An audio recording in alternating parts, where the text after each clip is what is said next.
Why don't we move on, though? We have some other questions here. We have two questions from Ryan, and I think they're both really good, so I want to make sure we get to both of them. But I'll go in order because they're kind of different, but they both draw off of Lee Hall's recent book, Capers in the Churchyard.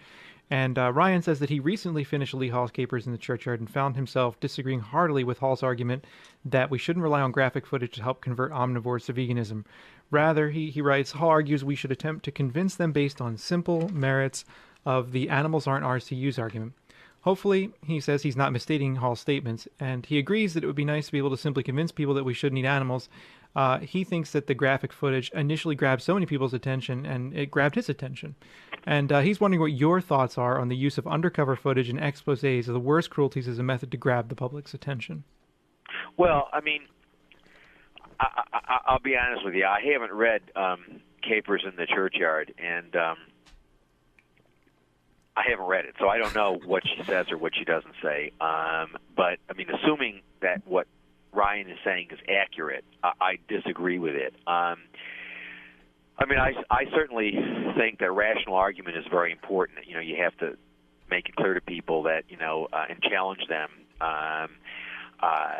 in the view that it's morally acceptable to use animals for human purposes, any human purposes. And so, you know, I certainly do that. I've done it every day of my life for the past 25 years. But I also don't see what the problem is with using graphic footage. I mean, I have to tell you something. I came to this. I was in law school, and a friend of mine took me to a slaughterhouse, and this is going back, I think, I don't know. It was a long time ago. It was probably 78, 79, somewhere around there. She took me to a slaughter. I mean, you know, I never thought about this issue in my whole life. Mm-hmm. I mean, I have to tell you something. My father was a meat dealer. He was involved in the restaurant business. Wow. It never occurred. I mean, the only relationship I had with animals was I ate them. That was my only relationship to non-human animals. We never had any non-humans growing up in the house because my brother was asthmatic, and we never had any animals. I didn't have a dog or a cat or anything like that. I mean, I had things like snakes and turtles and whatever, but I didn't really relate to animals in any way. And I went to a slaughterhouse, and it changed my perception of the world in a matter of an afternoon, basically. And I think that. You know, the idea that we don't want to show people what goes on, and I think that's just dead wrong. I mean, look, you try to find on the web pictures of slaughterhouses if you want to use them in your animal advocacy, and you know what? It's hard to find them. It's very hard to find them. And why is that? The reason why that is because the slaughterhouses don't want you to know what goes on there. They don't want to reveal to the public what goes on there because it would horrify. I'm firmly convinced.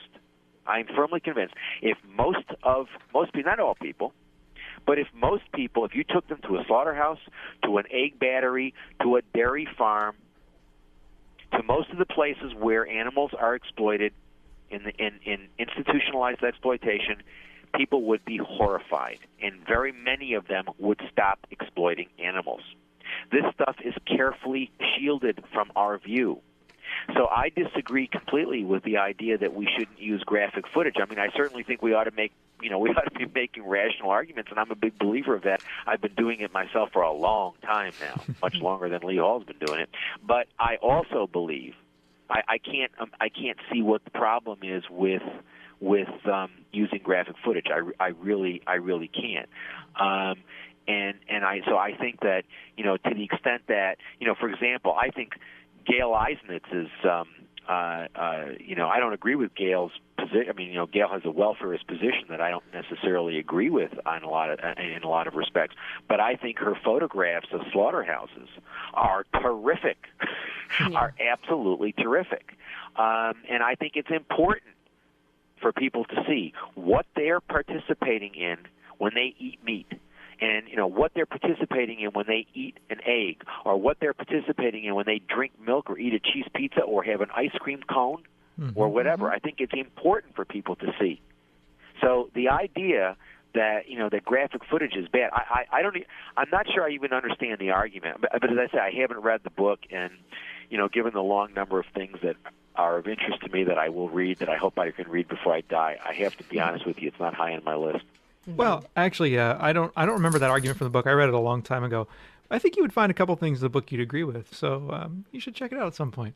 Well, I mean, I'm sure that there are some things that I would agree with. I mean, I'm sure that there are some things that I would agree with. I know that she makes a distinction between animal rights and animal welfare, and she Sure. criticizes animal welfare. But I did that 12 years ago. I came to that conclusion.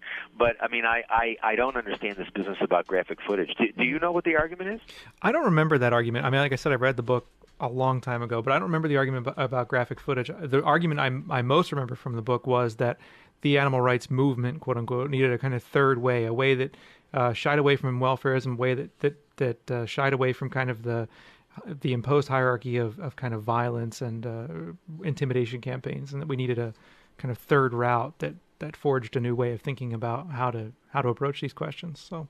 Yeah, well, I mean, I don't disagree with that, but I mean, in Rain Without Thunder, I made very clear that violence wasn't a good idea and welfare wasn't a good idea, and that what we needed to was to pursue vegan abolition activism. So, I mean, I don't disagree with that. Indeed.